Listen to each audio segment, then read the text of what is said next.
Hey everyone, welcome to BigGunner81 Live, as always. Hope you're all doing well today. So today's show is going to be kind of short and sweet, just kind of state of affairs, a couple different current events and things going on out there, YouTube world and whatnot, and gun world. First up, though, as always, I want to first thank our sponsors, Spin Precision. You can check them out at spinprecision.com. We're going to talk about one of their new items they have a little bit later here. Eggleston Munitions, you can check them out at egglestonmunitions.com. They for those that don't know, if you're into reloading, they make some really awesome, low-cost, very high-value projectiles for a multitude of the calibers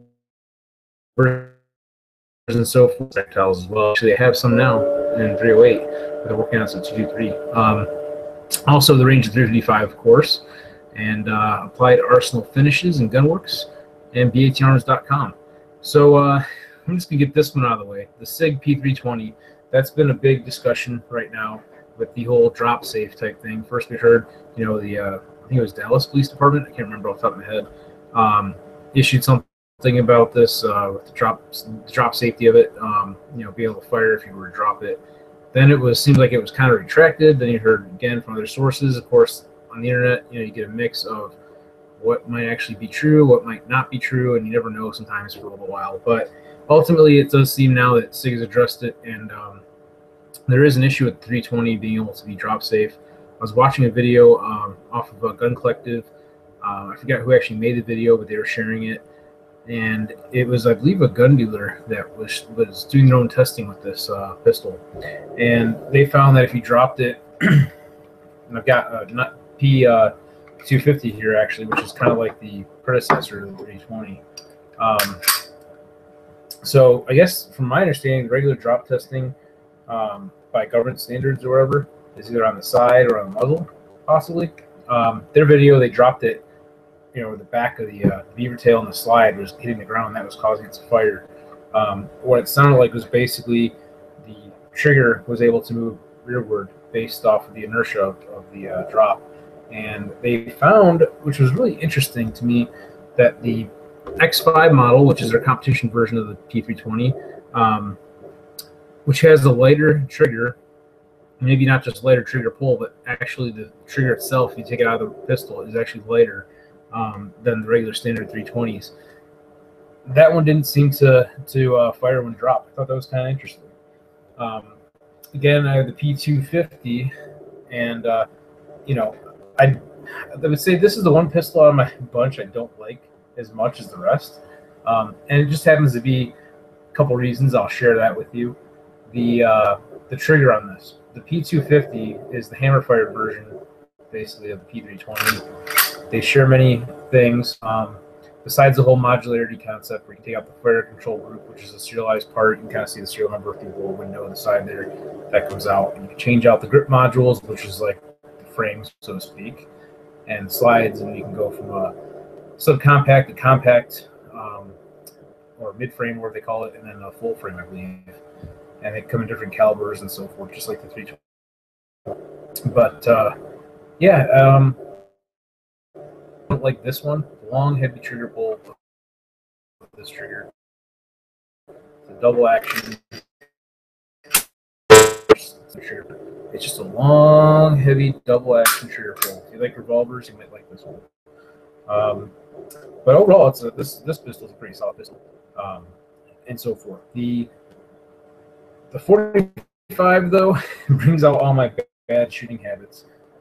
So that's one of the reasons why maybe I don't like it. I did like the 9mm version. I actually like the compact even better. I seem to shoot better with the compact for some reason than I did with the full frame 9mm P250. So that's just something I was kind of thinking about. Wanted to share with y'all. So interesting, I guess they released a thing where they're going to be addressing that trigger issue with like an upgrade and so forth, I guess. Moving along, though, to some other stuff, because again, we're going to kind of make this a really short show tonight. And I'm going to go take a quick peek at the comments and everything over on YouTube as well. We also have it going on gun channels as always. Yep, Sean Callahan says it's the new drop and pop model. Well, the one I was holding was not. That's the 250. It's different. I do like one thing, by the way, too, I'll mention, because they're very much a common they share a lot of common components like the magazines and the grips and the grip frame. I guess grip frame modules. What do they call them? I forgot. You can swap them between the 320 and the 250 as well, which is kind of cool because you can actually, if you want to Cerakote the pistol, you know, the lower half of it, you know, the grip module, you could do that and still go back to original without having to go through FFL and get a whole new pistol and actually destroy your firearm if you mess something up, that sort of thing. But anyhow, you guys out there, you can do some comments and thoughts over on YouTube as well. Also, wanted to mention a couple things about the 50 States AR-15 project. We're still going along with that as well. Made some progress recently with that, and we're still collecting receiver sets from across the country. I forget the exact count where we're at right now. I know we have the 7th rifle completed, which I'll show you in a moment here. Gonna do a video on that very soon. Also working on several other states currently that are getting kind of closer to completion. So hopefully we'll get a few more rifles out here very soon. One of them that I'm trying to work on getting the remaining components for is the Georgia rifle. One of the things I was thinking about that, I don't know that the timing is going to work out really well, but the Iraq Veteran 8888 shoot is coming up in Georgia in October, and it'd be really awesome to be able to take that rifle out to their range day, and we'll see. But again, it's on the list of things to do, and there's a long list of that. So otherwise, it's going really well. You know, I think like 10 more receiver sets, something like that, in various states of, not assembly, but various states of components for them.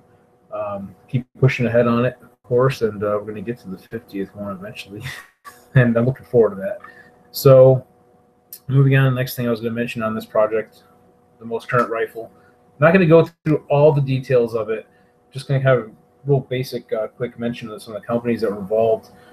This is the Ohio rifle. It's one of the first rifles that is the first assembled rifle that has the BigGunner81 logo on it.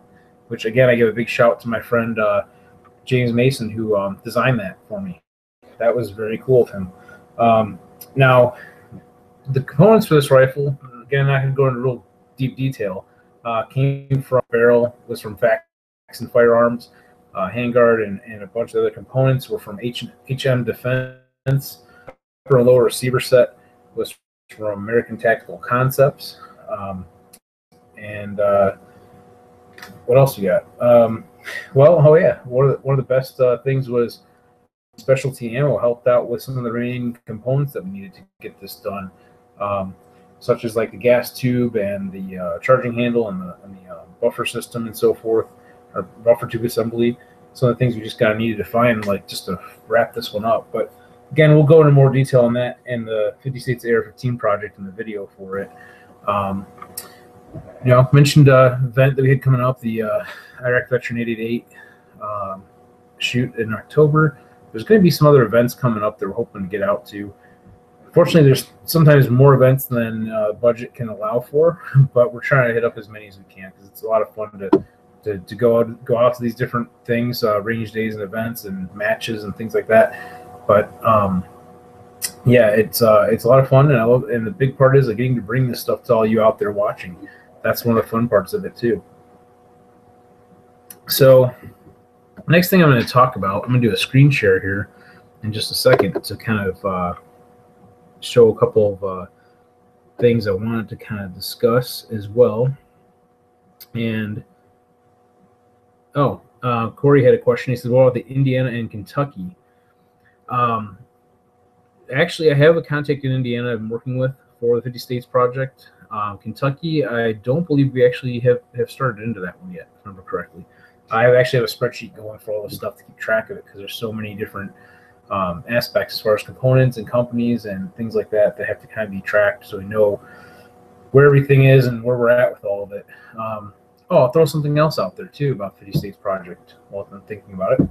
I just posted a video with an update for the California rifle. Now, this is before we get into the screen sharing.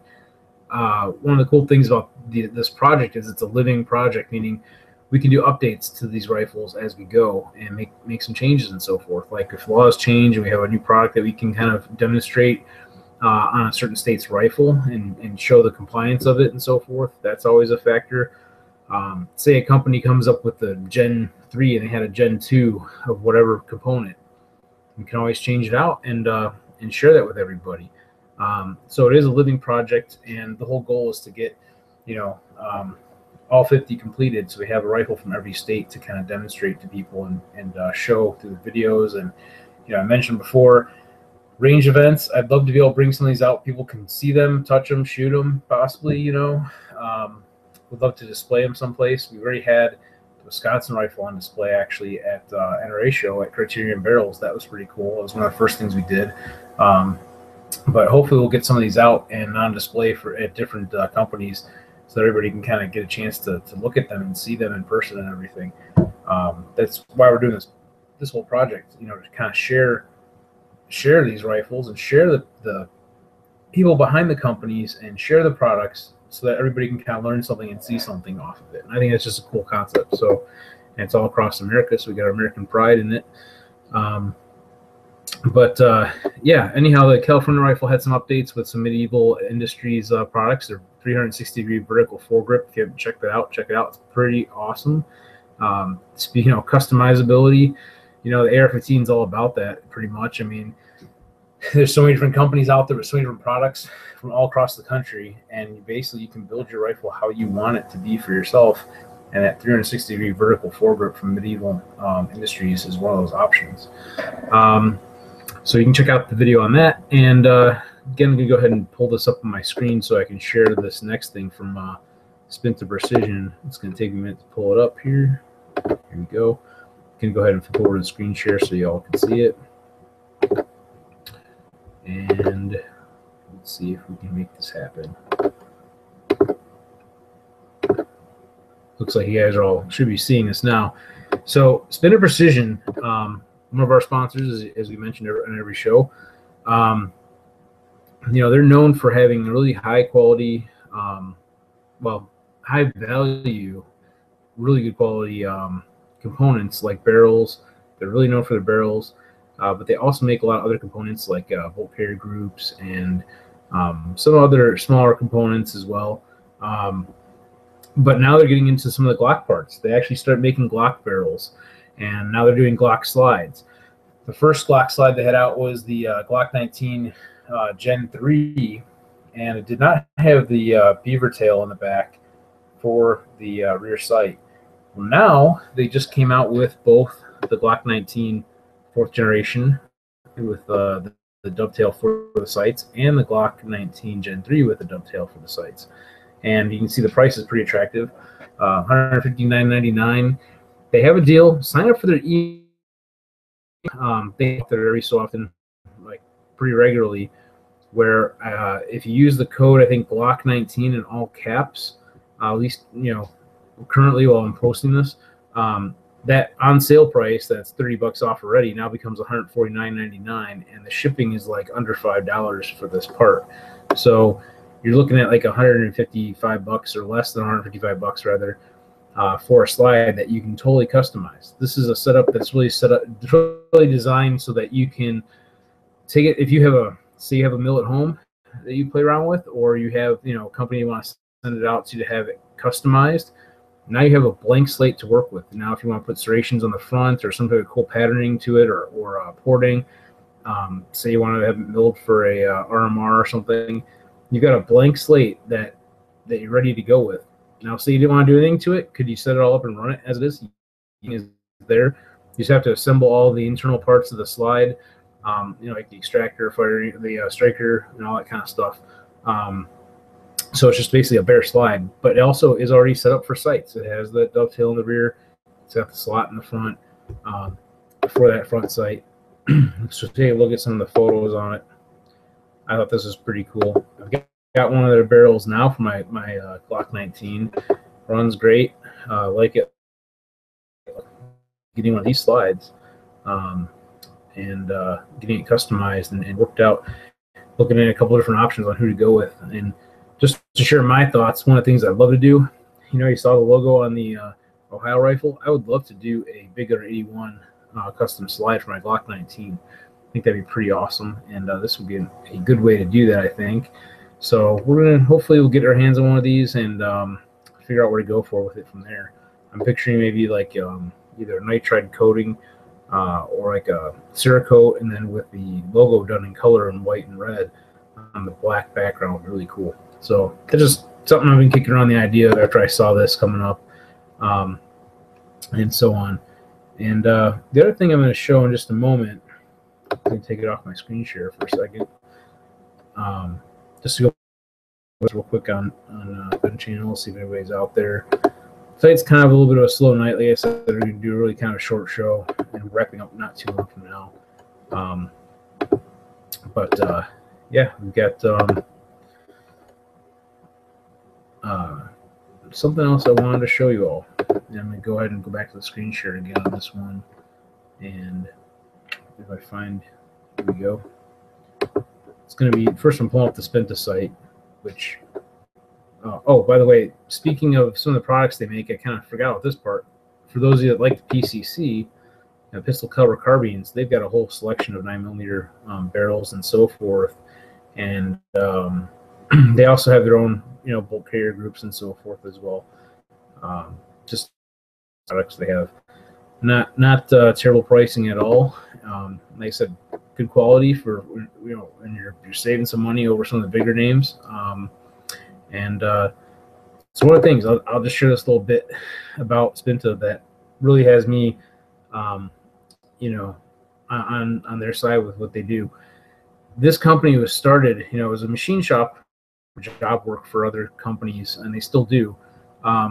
But the owner actually was looking to purchase a bolt carrier group when the whole panic buying of 2012, I believe it was going on.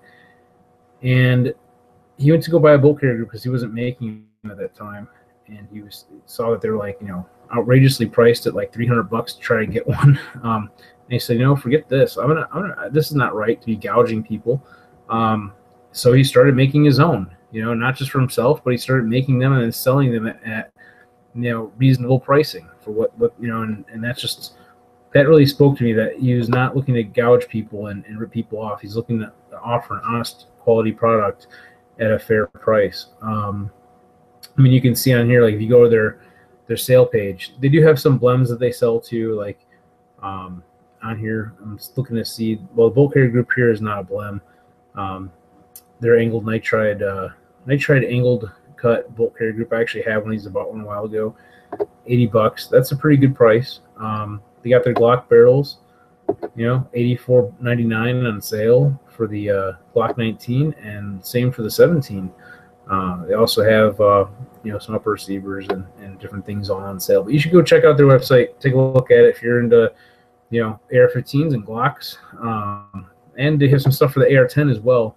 Check them out, take a look and try out their stuff. The other show you all, and we can show it right now. Something pretty awesome. I was checking out my Instagram account, and first off, for those of you that follow me on Instagram, thanks for following Instagram. Appreciate that. Appreciate the feedback and comments and everything as well. This 3,000 giveaway, I reposted it or regrammed it, we're going to call it, on Instagram here. Who's one of our avid gun channels. He put this together. He's doing this giveaway. Go over to his Instagram account, deadhorse _dad, and what he basically hope his page, kind of take a quick peek at in a moment. He said 3,000 giveaways here. Swipe left and follow the 3 awesome gun loving Instagram accounts I posted: BigGunner81, Travis, P11, MEJ 2400, and come back and say done. He's giving away, it says on here, his first grand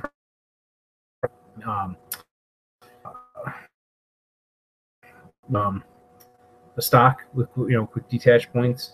And my brain is right up here, but anyway, give my stock and also an ultrafire light. It's basically the